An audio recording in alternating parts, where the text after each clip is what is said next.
बिस्मिल्लाहिर्रहमानिर्रहीम।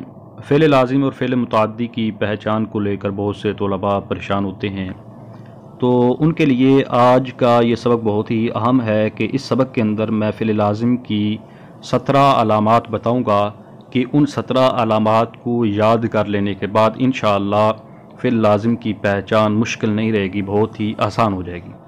तो ये जो अलामात हैं 17, उनमें दो तरह तकसीम होगी कि कुछ अलामात का ताल्लुक़ होगा उन अफ़आल के तर्जमा के साथ, उनके माना के साथ, और कुछ अलामात हैं उनका ताल्लुक़ होगा उस फ़ेल के वज़न के साथ और उसके बाब के साथ। तो वो अलामात के जिनका ताल्लुक़ अफ़आल के माना यानी उनके तर्जमा के साथ है, तो उनको शुरू करते हैं। तो उनमें पहली अलामत ये है कि वो अफ़आल के जिनके अंदर तबीयत, फ़ितरत, मजाज वगैरह का माना हो, वो अफ़आल लाजिम होते हैं। जैसे शुजाअत से बहादुर होना, तो ये बहादुरी एक फ़ितरी अमल होता है, तो इसलिए ये लाजिम होगा। इसी तरह हसूना, खूबसूरत होना, तो ये खूबसूरती भी एक फ़ितरतन अमल है, एक फ़ितरी बात है, तो इसलिए ये भी लाजिम होगा।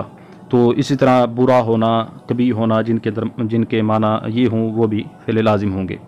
उसके बाद अगली अलामत यह है कि वो अफ़आल के जिनके अंदर निज़ाफ़त यानी पाकीज़गी, सफाई वाला माना हो, वो अफ़आल भी लाजिम होते हैं। जैसे ताहुरा, तहारत मस्तर से है यानी साफ़ होना। इस तरह नाजुफ़ा निज़ाफ़त से है यानी साफ़ सुथरा होना, तो ये भी क्या हुआ, लाजिम हुआ। उसके बाद अगली अलामत ये है कि वो अफ़आल जो ऐसे आर्ज़ा पर दलालत करें जो आर्ज़ा गैर लाजिम हो, यानी ऐसा आर्ज़ा हो जो इंसान को लाजिम नहीं है बल्कि गैर लाजिम है, कभी आता है कभी नहीं होता। जैसे मारिदा, मर्ज़ से है यानी बीमार होना, तो बीमारी कभी होती है कभी नहीं होती। इस तरह कासिला, कसल से है यानी सुस्त होना। इस तरह हाजिना, गमज़दा होना, फारिहा, खुश होना, तो ये वो अवारिज़ हैं जो कि गैर लाजिम हैं, तो जिनके अंदर ये पाए जाएंगे वो भी लाजिम होगा। उसके बाद अगली अलामत ये है कि वो अफ़आल जो हैयत पर दलालत करें, जैसे लंबा होना, छोटा होना, यानी ताला से तूल, मस्तर से जैसे लंबा होना, तो इस तरह छोटा होना, ये हैयत पर दलालत कर रहे हैं, तो ये अफ़आल भी लाजिम होंगे।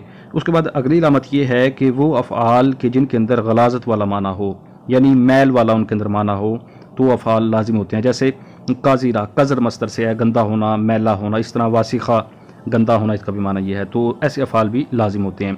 उसके बाद अगली अलामत ये है कि वो अफ़आल के जिनके अंदर ज़ेवर यानी ज़ेब व ज़ीनत वाला माना हो, वो अफ़आल लाजिम होते हैं। जैसे काहिला, तो इसका माना होता है काहिला यानी कहल मस्तर से है, इसका माना होता है आँखों का सुरमगी होना, पलकों का स्याह होना, तो ये एक खूबसूरती की अलामत होती है, एक ज़ेवर की अलामत होती है, तो इसलिए ये फिर लाजिम होगा। इसी तरह दाइजा, इसका माना होता है बड़ी आँख वाला होना, तो बड़ी आँखें होना ये खूबसूरती की अलामत है, तो ये फ़ेल भी लाजिम होगा। उसके बाद अगली अलामत ये है इस अलामत का बिल्कुल उल्ट कि ऐसे अफ़आल के जिनके अंदर ऐब वाला माना हो, तो वो लाजिम होते हैं। जैसे आमिशा, इसका माना होता है कमज़ोर नज़र होना। इस तरह आविरा, इसका माना अंधा होना, तो इनके अंदर अब ऐब वाला माना है, तो ये लाजिम होंगे। उसके बाद अगली अलामत ये है कि ऐसे अफ़आल के जिनके अंदर रंग वाला माना पाया जाए, वो अफ़आल लाजिम होते हैं। जैसे इख्दर्रा, हर्रा होना से है, यानी इस तरह इसफर्रा, ज़र्द होना से, इसी तरह इहमर्रा, सुर्ख हो जाना से, तो इनके अंदर रंग वाला माना है, तो ये अफ़आल लाजिम है। तो उसके बाद अगली अलामत यह है कि ऐसे मसादिर के जिनके तर्जमा में होना आए, लफ्ज़ होना उनके तर्जमा में आ जाए, तो वो मसादिर लाजिम होते हैं। तो ये जो अलामत है, ये तकरीबन पीछे हम जितनी अलामतें पढ़ी हैं सबको घेर लेती है। तो इसमें जैसे दाखिल होना, लंबा होना, सुरख होना, खूबसूरत होना, बुरा होना, बुज़दिल होना, तो ये देखें अब इसके तर्जमा में होना आया, ये यानी बुज़दिल का माना होता है जबानत मस्तर का माना बुज़दिल होना। इस तरह हुस्न का माना खूबसूरत होना। इस तरह शुजाअत का माना बहादुर होना। तो इनके मानी में इसके जब हमने उर्दू में तर्जमा किया तो मस्तर में होना आया, तो अब ये भी सारे लाजिम होंगे। उसके बाद अगली अलामत ये है कि इसका ताल्लुक़ है उसके माजी में तर्जमा करने के साथ, कि जब वो अफ़आल के जिनका माजी में तर्जमा करें तो उसमें लफ्ज़ वो आए, लफ्ज़ वो के साथ तर्जमा हो, तो वो भी लाजिम होते हैं। जैसे वो गया, वो आया, वो सोया, तो वो शरीफ हुआ, वो बुज़ुर्ग हुआ, तो इसमें वो के साथ हमने तर्जमा किया है, तो ये सारे अफ़आल भी लाजिम होते हैं।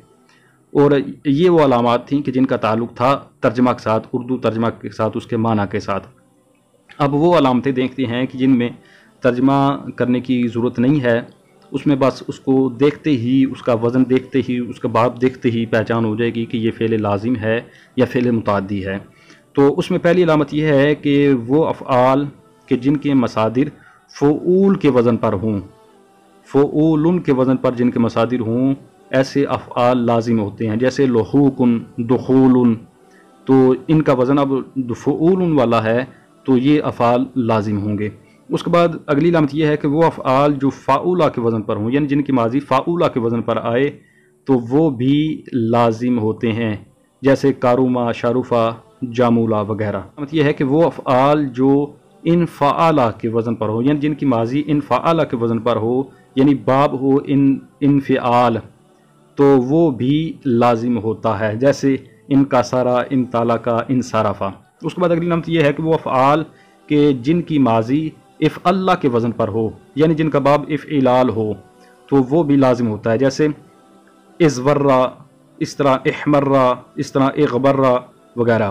اس کے بعد اگلی علامت یہ ہے کہ وہ افعال کے جن کی ماضی افعالہ کے وزن پر ہو، یعنی ان کا باب ہو افعلال، جیسے احمارا، ازوارا، اخدارا۔ اس کے بعد اگلی علامت یہ ہے کہ وہ افعال کے جن کی ماضی افعال اللہ کے وزن پر ہو، یعنی جن کا باب افعلال ہو، وہ لازم ہوتے ہیں، جیسے ایک شارہ، یک شاعر، ایک شعرار، اسی طرح اتمانا، اس طرح ایک فہرہ۔ تو اس کے بعد اگلی علامت یہ ہے کہ وہ افعال کہ جن کی ماضی افعن لالا کے وزن پر ہو، یعنی جن کا باب افعن لال ہو، وہ لازم ہوتے ہیں، جیسے احرن جمع، اسی طرح ایک ان ساسا۔